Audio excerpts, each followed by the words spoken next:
2 years back in China. And if I'm honest, I've spent a lot of it waiting. Waiting to feel ready, waiting for the right moment, waiting to actually start the life I came back for. It sounds harmless. It isn't. It's not the first time I've caught myself doing this. When I was living in Europe, I had this running logic in my head. I can always go back to China later. Maybe I can spend more time with my parents next year. There's no rush. Then COVID happened, and what I thought would be a short separation turned into 3.5 years. When I finally saw them again, I didn't know what to say. My dad had just come through heart surgery. He was the thinnest I had ever seen him. He walked a lot slower. My mom had grown a lot of gray hair in a way I hadn't noticed happening. 3.5 years. That's all it took. And I had been living as if they would always be exactly as I left them. I finally understood what this mindset of waiting actually costs.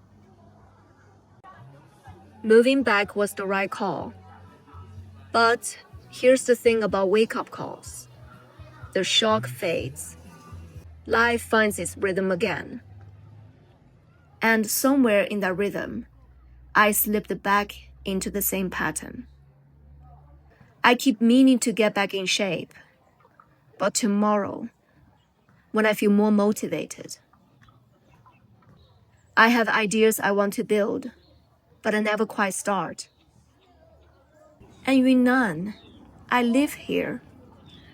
There are places an hour away I've never been. Things I've never done in my own hometown. But I'll tell myself, it's not going anywhere.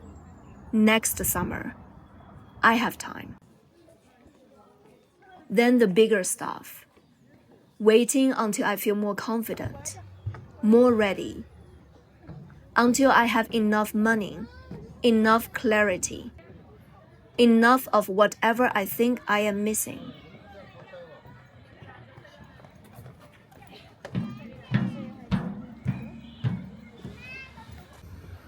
A couple of weeks ago, my lower legs swelled up. It felt numb and heavy. I couldn't stand long. Walking became difficult. I went to the hospital, and the doctor suspected a blood clot. I sat there, and my brain just went quiet. I didn't know what to think. I wasn't expecting a normal doctor visit to hit me the way it did. When everything in life feels steady and ordinary, you never really stop to realize. We don't die in order, like we're standing in a queue until it's our turn. Life is fragile, and it can be gone anytime.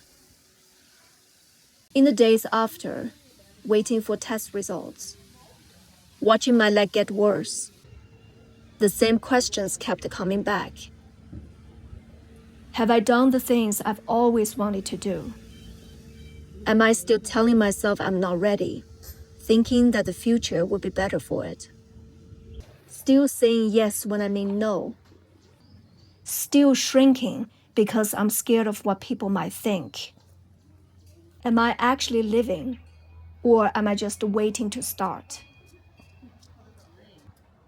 The tests came back, not a blood clot. The relief was enormous. But these questions stayed. Why does it take a crisis? I needed to see my parents aged and unwell before I moved home. I needed a doctor to say blood clot before I started asking how I was actually spending my days. I think waiting feels safe. The future is where I put my hope and ambition. It's where I think all the good things are.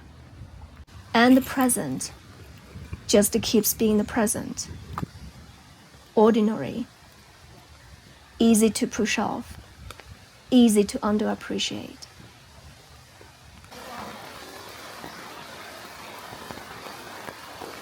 But the present is all there is.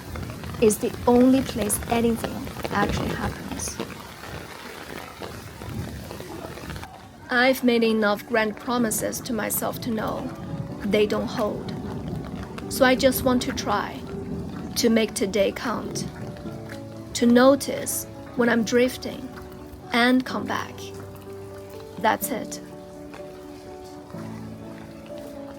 Like today, it's already late afternoon, and I came to the Western Hills anyway. I almost didn't. And in a few days, I'm leaving for a trip with friends. Yunnan. Places I've been telling myself I'd get to.